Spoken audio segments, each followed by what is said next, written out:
So বন্ধুরা, আজকে আবারও একটা নতুন ওয়েদার এবং একটা নতুন খবর নিয়ে কিন্তু আমি আপনাদের সামনে চলে এসেছি। So hi guys, welcome back to my YouTube channel weather explorer. আর আরও একটা লেটেস্ট আপডেট নিয়ে আমি আপনাদের সামনে চলে এসেছি এই মুহূর্তে। বন্ধুরা, সবচেয়ে প্রথমে আমি যদি আপনাকে বলি, তো আরাবল্লী পর্বতের ব্যাপারে কিন্তু একটা বড়সড় খবর এসছে, সেটা আমি খুব শীঘ্রই বলছি। তার আগে একটু শীতের খবরটা জেনে নিই। আজ থেকে কিন্তু আবারও টেম্পারেচার 2 ডিগ্রির মতো কমে যাবে। 13 থেকে 14 ডিগ্রি সেলসিয়াস কিন্তু আজকে রাত্রিবেলার দিকে, ভোর রাতের দিকে কিন্তু কলকাতায় থাকবে, যেমনটা আপনি এখানে উপর দিকে কিন্তু দেখতে পাচ্ছেন। আর এছাড়াও খড়গপুরেতেও 13 ডিগ্রি সেলসিয়াসের কাছে কিন্তু থাকবে। আর পশ্চিমে আসানসোল এবং বর্ধমান এবং বাকি যে সমস্ত এলাকাগুলো রয়েছে, সেই সব এলাকাতেও কিন্তু 12 ডিগ্রি থেকে 13 ডিগ্রি সেলসিয়াস থাকবে। দেওঘর, রাঁচিতেও কিন্তু 12 থেকে 13 ডিগ্রি থাকবে। অন্যদিকে উত্তরবঙ্গের শিলিগুড়িতে কিন্তু 13 ডিগ্রি থেকে 12 ডিগ্রি সেলসিয়াস থাকবে। আলিপুরদুয়ারেও 14 ডিগ্রি সেলসিয়াস থাকবে। অর্থাৎ 11 ডিগ্রি সেলসিয়াস থেকে 13 ডিগ্রি বা 14 ডিগ্রি সেলসিয়াসের মধ্যে কিন্তু আজ রাতে ওয়েস্ট বেঙ্গলের ম্যাক্সিমাম জায়গাতে তাপমাত্রা থাকবে। দিনের টেম্পারেচার কিন্তু আগামীকাল থেকে বেশ অনেকটাই পড়ে যাবে। প্রায় বলতে পারেন 22 থেকে 23 ডিগ্রির মতো কিন্তু দিনের সর্বোচ্চ তাপমাত্রা রেকর্ড করা হবে আগামীকাল থেকে। এখনও পর্যন্ত এই শীতটা কতদিন অবধি, যদি রাতের ঠান্ডাটার কথা যদি বলেন, তো সেটা কিন্তু এখনও পর্যন্ত জানা নেই। কারণ আশা করা হচ্ছে কিন্তু এই শীতটা মানে বেশ অনেকটা দীর্ঘস্থায়ী হবে। এই যে রাত্রিবেলার দিকে যে লো টেম্পারেচারটা, তবে কিছুদিন পরে আরও ঠান্ডা পড়তে পারে, সে ব্যাপারে এখন থেকে আমি আপডেট দিচ্ছি না। আর অন্যদিকে নর্থ ইন্ডিয়াতেও কিন্তু শৈত্যপ্রবাহ কিন্তু চলতে থাকবে। পাকিস্তানের যে নর্থ ইস্টার্ন সাইড রয়েছে, মানে ইন্ডিয়ার যে সমস্ত অঞ্চলেতে আপনি দেখতে পাচ্ছেন, চণ্ডীগড়, শ্রীগঙ্গানগর, বিকানের, ওই সমস্ত অঞ্চলে কিন্তু তীব্র শৈত্যপ্রবাহ চলতে থাকবে। কুয়াশার যে ঘন কুয়াশার পরিস্থিতি কলকাতা এবং তার পার্শ্ববর্তী বেশ কিছু জায়গাতে, এছাড়াও নর্থ ইন্ডিয়াতে হচ্ছে, যার প্রভাবে কিন্তু বহু ট্রেনও ক্যান্সেল আছে।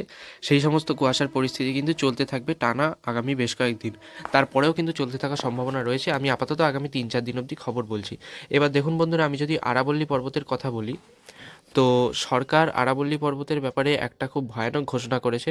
সেটা হচ্ছে যে বেশ কিছু সময় আগেই ঘোষণাটা হয়েছিল যে আরাবল্লী পর্বতের যেসব পাহাড়গুলোর হাইট 100 মিটার্সের নিচে আছে, তাদেরকে কেটে দেওয়া হবে।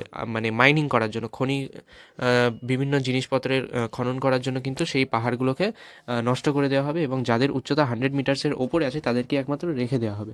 তো এটা কিন্তু একটা খুবই ভয়ানক খবর। কারণ আপনি ভেবে দেখুন, যেসব পাহাড়গুলোর উচ্চতা 99 মিটার্স, মানে জাস্ট 1 মিটার কম, তাদেরকেও কিন্তু কেটে দেওয়ার অনুমতি কিন্তু সুপ্রিম কোর্টও ইভেন দিয়ে দিয়েছে। তো আপনি যেমনটা বুঝতেও পাচ্ছেন না যারা ওয়েস্ট বেঙ্গল থেকে ভিডিওটা দেখছেন, কারণ আরাবল্লী পর্বত কিন্তু পশ্চিমে যে সমস্ত রাজস্থানের অঞ্চল রয়েছে, যেখানেতে কিন্তু থর মরুভূমি রয়েছে, সেখান থেকে কিন্তু এই পর্বতটাই একমাত্র কিন্তু মরুভূমির বিস্তারকে আটকায়। তো আপনি কল্পনাও করতে পারছেন না এই পাহাড়ের 90% এলাকা কেটে দিলে কতটা ভয়ানক অংশ মানে চলে যাবে, এবং তার প্রভাবে মরুর বিস্তার কতটা পরিমাণে বেড়ে যাবে।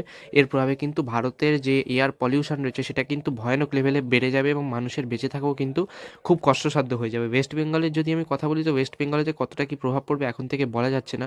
তবে পুরো ভারতবর্ষের ওপরই একটা কিন্তু খুব ভয়ঙ্কর নেগেটিভ ইম্প্যাক্ট পড়বে, যেটা কিন্তু আপনারা অনেকেই যারা ওয়েস্ট বেঙ্গল থেকে দেখছেন কল্পনা করতে পারবেন না যে কতটা পরিমাণে কিন্তু এর ভয়াবহ ইম্প্যাক্টটা হতে পারে। চারিদিকে কিন্তু মরুভূমির বিস্তার প্রচণ্ড পরিমাণে বেড়ে যেতে পারে।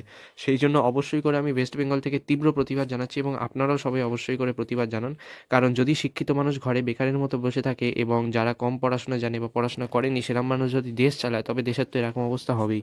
তো অবশ্যই করে আপনারা সবাই তীব্র প্রতিবাদ জানান, যাতে এই আরাবল্লী পর্বতকে আমরা বাঁচাতে পারি। এবং যতটা সম্ভব চেষ্টা করুন গাছ লাগানোর বা প্রকৃতিকে কম ক্ষতি করার।